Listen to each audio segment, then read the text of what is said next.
그런데 어느 날 이 남자가 그 자신의 사랑했던 여자가 자신과 동침하지 아니하였음에도 불구하고 임신을 했다라는 사실을 알게 되었죠. 개인적으로 이 남자에게는 이 사건이 굉장히 충격적인 일탈이었고 배신 행위였을 것입니다. 아마 그 여인을 용서하는 일이 쉽지가 않았을 것입니다. 우리 주변에 이런 일이 생긴다라고 한다면 우리는 모두가 그 여인을 비난할 것이고 그 여인이 범죄했다라고 판단할 것입니다. 설상가상 이 남녀가 살고 있는 사회에는 굉장히 엄격하고 도덕적인, 종교적인 규율이 존재하고 있었는데 이 규율에 따르면 정혼한 여자가 정혼한 상대였던 그 남편 외에, 그 남자 외에 다른 남자와 동침을 한 것이 발견되게 되면 돌로 쳐 죽이는 것이 그 법이 정해놓은 규칙이었습니다.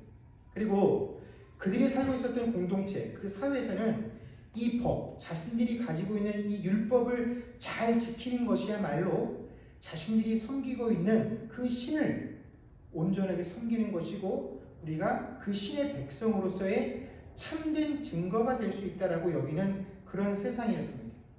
그 세상에서는 의롭다고 칭함을 받는 사람은 오로지 그 율법, 그 신에게 부여받은 법을 그대로 잘 지키고 준행하는 자들만이 의롭다고 평가를 받는 그런 세상이었습니다. 여러분, 그런 사회에서, 그런 세상에서 아무리 사랑하는 여자라고 하지만 남자가 이러한 내용들을 발견하게 되었을 때 이 남자가 그 여인에게 과연 어떻게 하는 것이 정말 옳은 행동일까요? 그 여인을 사랑하기에 모든 것을 덮고 가는 것이 바른 것일까요? 아니면 그가 속해 있는 그 사회와 그 세상에 적합하도록 또 자신이 믿고 섬기는 그 신이 그들에게 부여한 그 법에 충실하기 위해서 그 율법에 정해놓은 대로 그 여인을 벌하는 것이 과연 옳은 것일까요? 우리가 잘 아는 것처럼 이 이야기는 오늘 저희가 읽었던 본문에 등장하는 예수님의 부모님이었던 요셉과 마리아의 이야기입니다. 그럼 우리가 예수님의 탄생과 관련돼서 가장 먼저 떠올리는 인물은 누구냐면 바로 예수님의 어머니였던 마리아이죠. 오늘 이 탄생에 관련된 내용뿐만 아니더라도 성경을 우리가 읽다 보면 예수님과 그의 어머니 마리아와 연관된 사건들에 관해서는 몇몇 소개하는 장면들이 있지만 이 아버지와 관련된 이야기는 오늘 등장하는 이 이야기가 거의 유일한 이야기입니다. 그래서 우리는 이 예수님의 탄생과 예수님의 성장에 있어서 과연 아버지 요셉이 뭐 이렇게 중요한 인물일까? 얼마나 도움이 되는 존재였을까라고 생각하기 쉽습니다. 그러나 원래 이 유대 사회는 한국만큼이나 가부장 중심의 사회이기 때문에 아버지가 있고 없고는 한 아이가 태어나서 성장하는 데 있어서 굉장히 중요한 영향을 끼치게 됩니다. 일단 아버지가 불분명한 경우에는 그 아이가 복중에서 세상 밖으로 태어나는 것조차도 불확실한 일입니다. 아버지가 명확하지 않고 이 아이가 태어났을 때 이 어머니의 부정함을 드러내는 존재가 될 때에는 차라리 태어나지 못하는 것이 낫기 때문에 뱃속에 있는 아이를 지워버리는 확률이 훨씬 높다라는 것이죠. 그래서 아버지라는 존재가 불분명하면 아기 예수님은 태어나지 못할 수도 있었다라는 것입니다.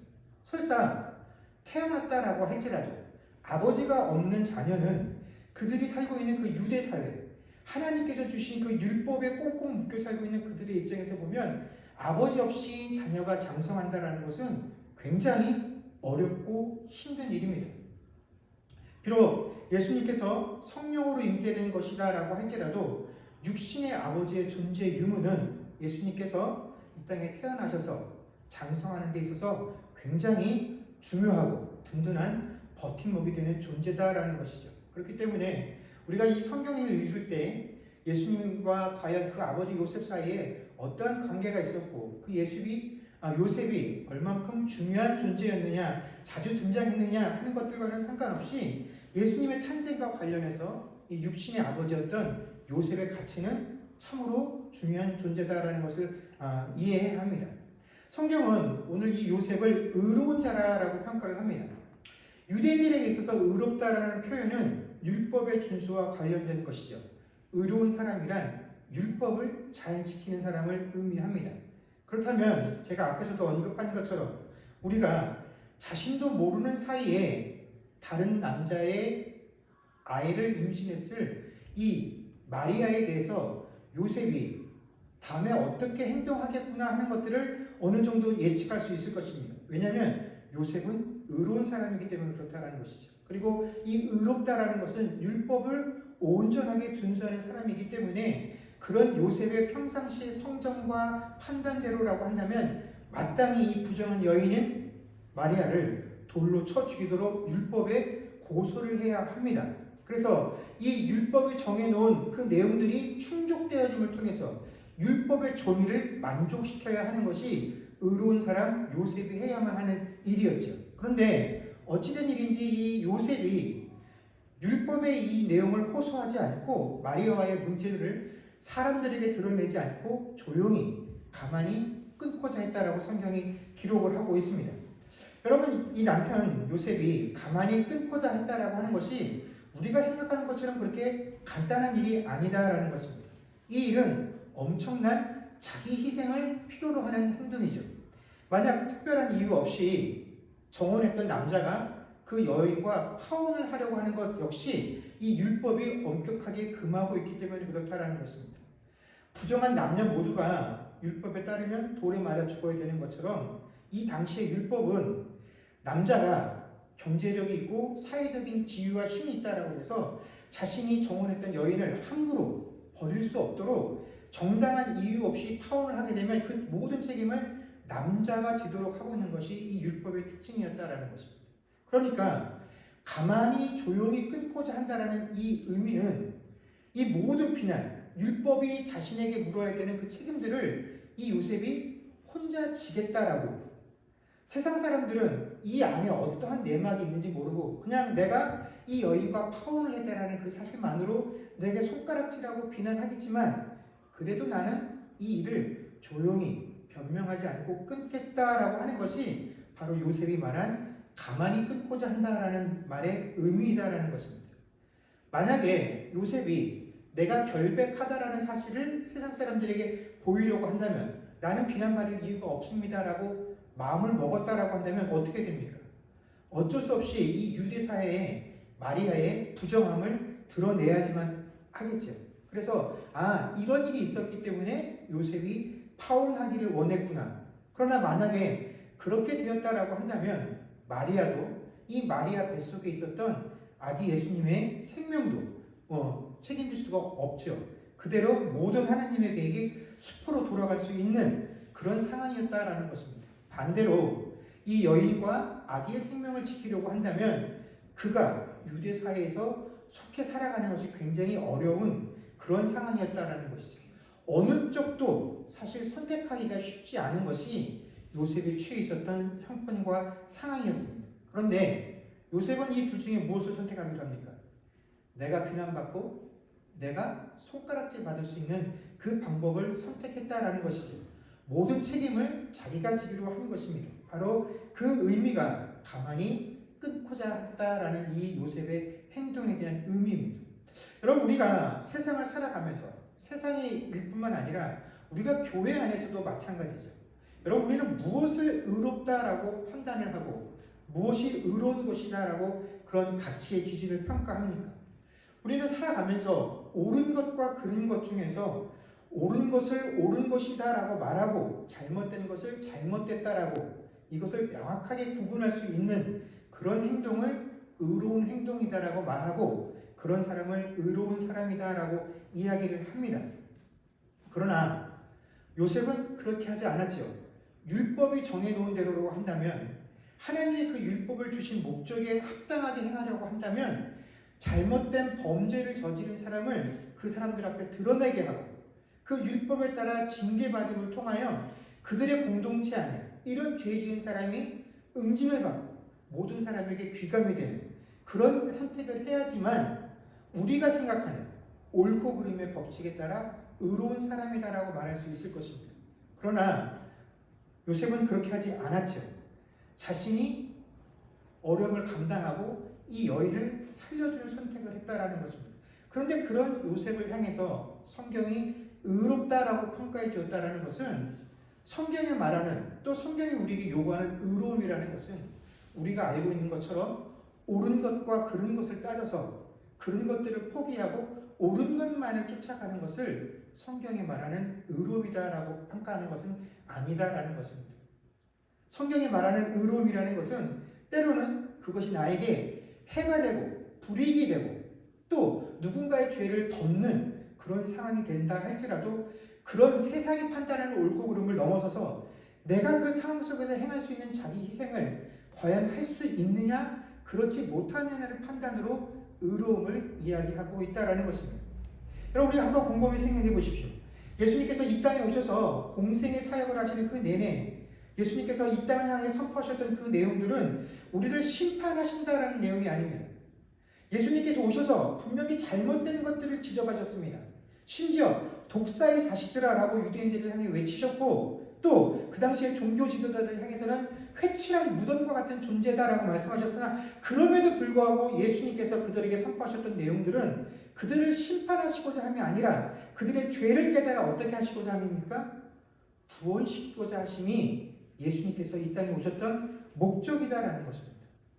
우리를 구원하시고 우리에게 영생을 주시기 위해서 이 땅에 오셨다라는 것이죠. 바로 그 일을 행하기 위해서 이 땅에 오셨는데 그 일은 바로 성부 하나님과 성자 하나님께서 철저하게 당신들을 희생하심을 통하여 우리가 덧입을 수 있는 은혜의 일이었다라는 것입니다. 바로 이 요셉의 의로움이라는 것은 이런 하나님의 긍휼하심과 사랑을 보여주시는 사건이었고 이 땅을 살아가며 오늘 성탄을 맞이하는 우리가 보아야 할 신자의 의로움이라는 것 역시 내가 세상을 향해서 또 아니면 함께 일하는 사람들 세상에서 만나거나 교회 안에서 만나는 공동체들과의 관계 가운데서 거봐 내가 맞았지 네가 틀렸지 하는 그 옳고 그름을 시시비비를 가르는 것들이 아니라 내가 그 사람을 위해서 이 상황을 위해서 무엇을 과연 희생하고 있느냐 하는 것들을 통해서 그 희생을 통하여 하나님의 긍휼하심과 사랑을 내가 과연 그에게 세상에게 보여주고 있느냐 하는 것이 바로 신자가 갖추어야 할 의의 모습이고 교회가 세상에 드러내야 할 의의 모습이다라는 것입니다. 요셉이 이렇게 혼자 고민하면서 내가 이 모든 것들을 희생하고 감수하리라라는 고민들을 하고 결정을 했을 때 하나님의 사자가 요셉을 찾아와서 아주 놀라운 이야기를 들려주게 됩니다. 그 내용이 22절에서 23절이죠. 이 모든 일이 된 것은 주께서 선지자로 하신 말씀을 이루려 하심이니 이르시되 보라 처녀가 잉태하여 아들을 낳을 것이요 그의 이름은 임마누엘이라 하리라 하셨으니 이를 번역한즉 하나님이 우리와 함께 계시다 함이라. 아멘. 마리아와의 관계를 조용히 끊고자 한 요셉의 결정은 자기 희생이 따르는 행동이었기 때문에 사실 이것 하나만으로도 그가 하나님께 충분히 칭찬받을 만한 상황이었습니다. 그런데 그런 요셉이 하나님께 칭찬을 받은 것이 아니라 하나님은 그런 요셉에게 더 큰 짐을 그에게 떠맡겨 주셨지. 이제 너의 약혼 여인 마리아가 낳을 그 아이는 성령으로 잉태한 아이인데 그 아이가 그 여인을 통하여 태어나게 된 이 모든 일들은 구약의 선지자였던 이사야에게 되었던 그 내용들이 이루어지게 하게끔 하시기 위해서 이루어지는 일들이다라고 말하면 그 오실 임마누엘의 의미를 번역해 줍니다. 하나님이 우리와 함께 계신다. 여러분, 우리가 생각하는 이 하나님께서 우리와 함께 하신다. 이 임마누엘이라는 의미를 우리는 어떤 식으로 이해를 합니까? 우리는 하나님께서 나와 함께 계신다라는 그 삶의 증거들을 형통함에서 찾습니다. 곤란하고 어려운 일이 생기지 않냐는 것이 하나님께서 나와 함께 하심의 증거요. 내가 간구하고 소망하는 것들이 저절로 이루어지는 것들이 하나님께서 나와 함께 하심의 증거요. 비록 내가 어렵고 힘든 상황에 당면했다 할지라도 그 상황으로부터 하루속히 벗어날 수 있게 되어지는 것, 그것이 하나님께서 나와 함께 하심의 증거다라고 생각들을 합니다. 그러나 실제로 하나님께서 내가 너와 함께 한다라고 하는 그 임마누엘의 의미를 가장 먼저 알려주었던 그 요셉의 삶은 하나님께서 함께 하심으로 인하여 형통함이었습니까? 아니죠.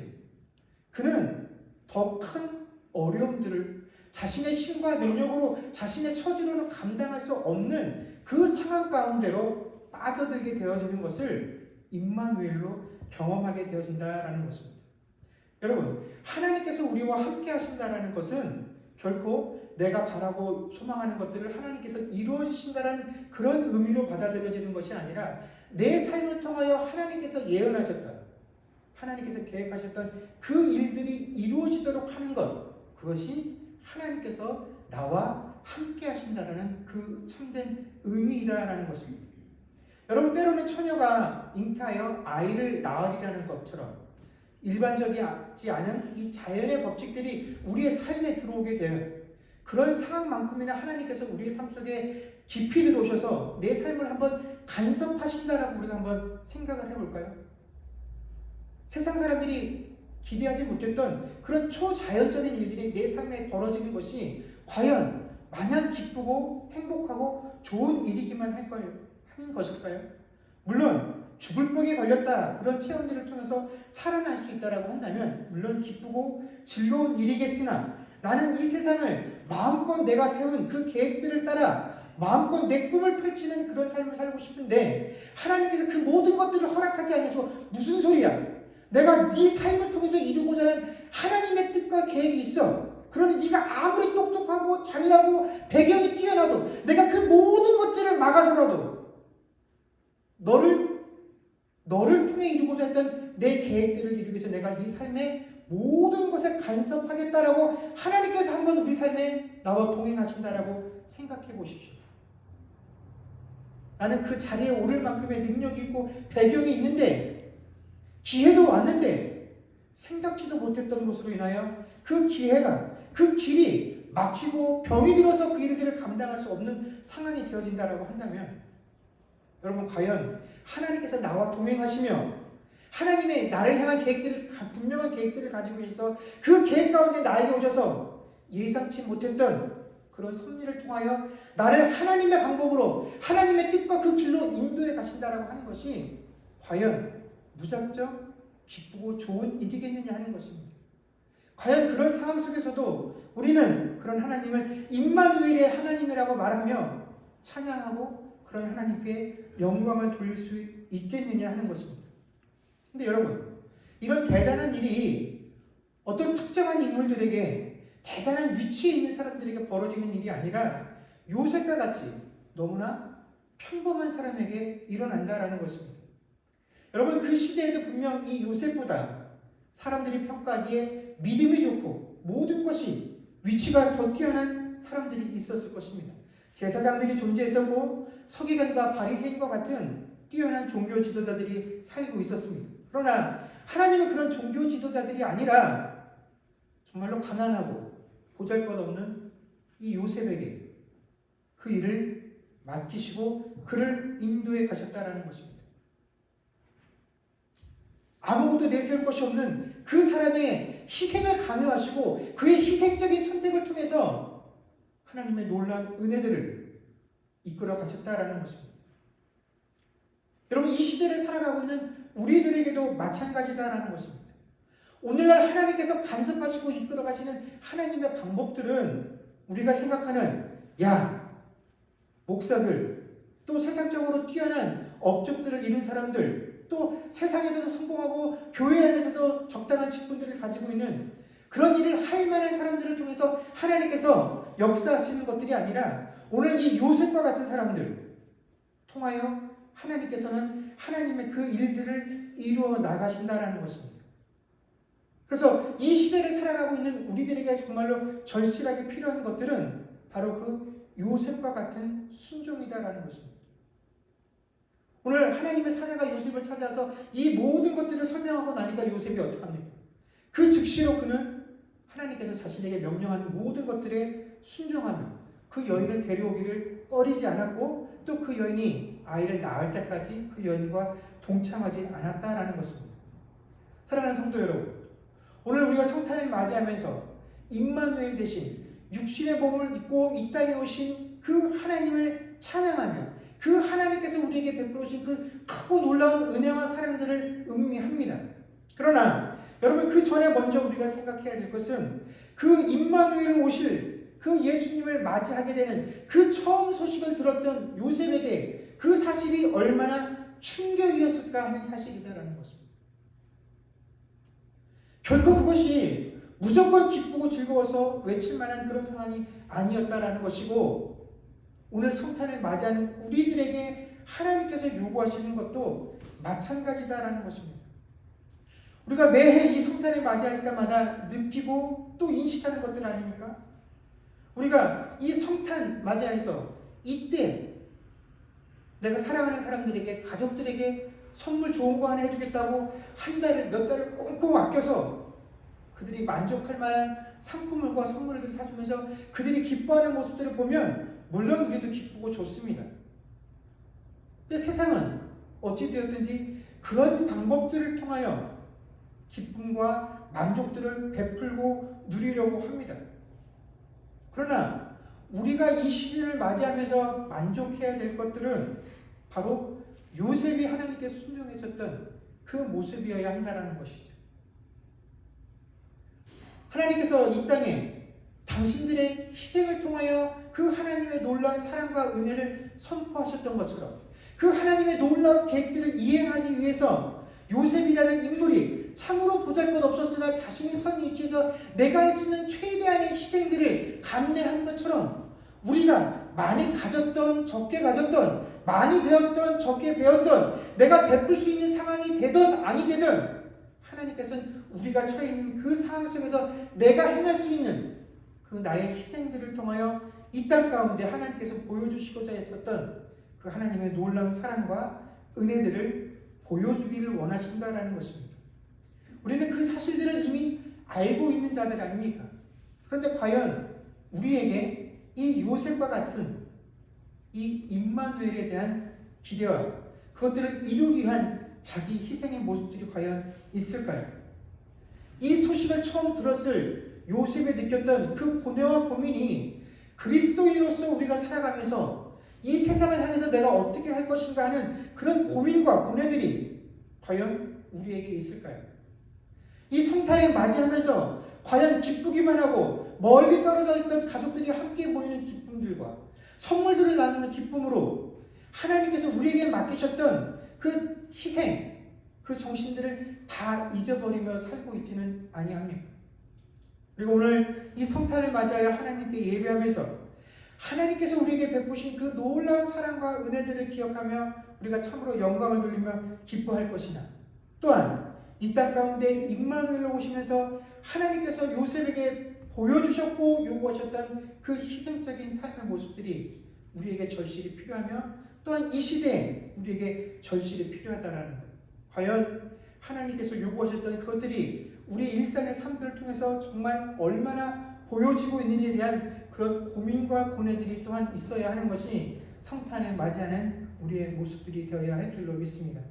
이 시대에 임마누엘로 오신 그 아기 예수님께서 오신 참된 이유와 목적들을 기억하며 이 땅을 향해 내가 보일 수 있는 그 삶의 현장 가운데서 최대한의 희생과 또 의로움을 감당하는 그 통로의 삶을 감당할 수 있는 저와 여러분들이 되어질 수 있기를 주의 이름으로 간절히 축원합니다. 기도하겠습니다. 그렇습니다. 주님, 세상이 어떠한 방식으로 오늘을 기념하고 또 어떠한 방식으로 오늘을 기뻐하든지와 상관없이 참으로 이 날은 이 인류에게 기쁘고 복된 날입니다. 우리가 죄 가운데 있다는 사실조차도 모르는 이 세대를 향하여 하나님께서 죄인인 인간의 몸을 입고 오셔서 하나님의 의를 충족하시며, 그러나 그 모든 의를 우리에게 전가하지 아니하시고 그 책임을 전가하지 아니하시고 하나님의 사랑으로 해결하시고자 했었던 그 성부 성자 하나님의 놀라운 희생이 바로 오늘인 것을 우리가 압니다. 이것이 아니었으면 우리가 결코 이 죄의 문제로부터 자유롭지 않다라는 것을 알기에 오늘 이 날은 우리 인생 가운데 참으로 기쁘고 복된 날이나, 그러나 이 날이 우리에게 오기까지 그 상황을 직면했었던 요셉에게 이 하나님께서 우리와 함께 하신다는 그 사실은 참으로 놀라운 충격이었고 고통이었을 것이며 또한 아픔이고 어떻게 이 일들을 해결해야 할 것인가 하는 그런 혼란함들이 뒤섞여 있는 그런 시간들이었을 것입니다. 그러나 주께서 선지자를 통하여 말씀하셨던 그 일들이 네 삶을 통하여 이루어지게 하시겠다라는 그 하나님의 뜻과 계획을 알았을 때 요셉은 이 모든 것들 가운데 순종하며 나아갔습니다. 바로 요셉에게 또한 그런 자기 희생을 통하여 아기 예수님께서 이 땅에 오셨고 오늘 우리가 죄 씻음의 은혜를 경험하는 자들이 되었습니다. 그렇기 때문에 바로 이 날은 하나님의 희생과 또 이 땅을 향한 우리 그리스도인들의 희생들이 필요로 한 시간들이 바로 이 성탄의 의미입니다. 과연 요셉이 2000년 전 고뇌했던 그 고민과 고뇌들이 그 모든 가치와 의미를 알고 있는 우리들에게도 있습니까? 이 모든 하나님의 말씀을 통하여 이 땅 가운데 이루시고자 하는 그 하나님의 분명한 계획과 뜻, 오늘 이 시대를 살아가고 있는 나를 향한 하나님의 분명한 뜻과 계획이 있어서 하나님께서 나와 함께 하시며 그 일을 이루시겠다고 하는 그 일들이 과연 우리에게 기쁨과 소망이 되어지고 있습니까? 아니면 참으로 두렵고 떨림으로 와 있습니까? 하나님, 우리가 이것들을 깊이 생각하며 이 시대를 향한 하나님의 계획, 그 계획들을 이루고자 하는 내 삶의 희생들을 더욱더 깊이 고민하며 이 일들을 위해 애쓰고 수고할 수 있는 주의 백성들 되게 하여 주옵소서. 감사드리며 우리 주 예수님의 이름으로 기도드립니다. 아멘.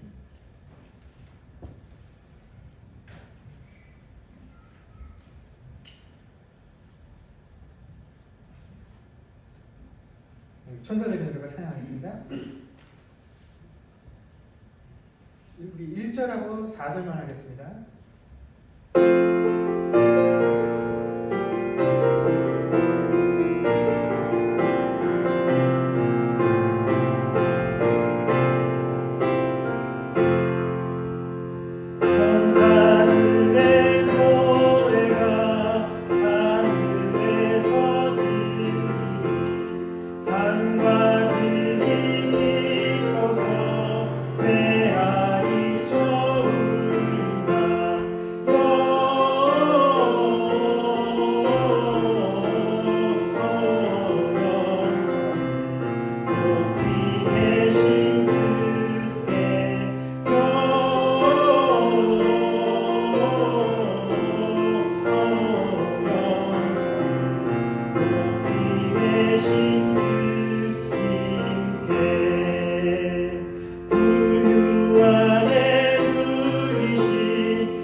기도하겠습니다.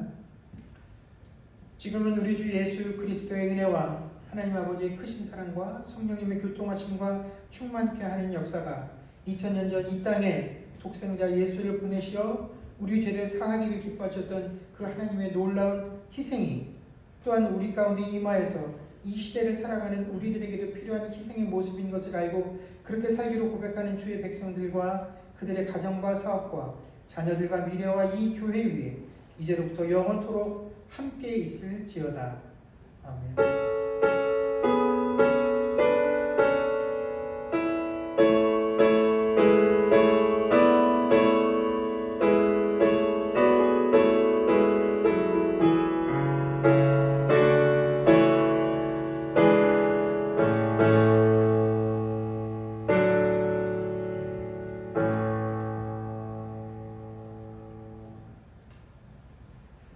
감사합니다. 예배를 마쳤습니다.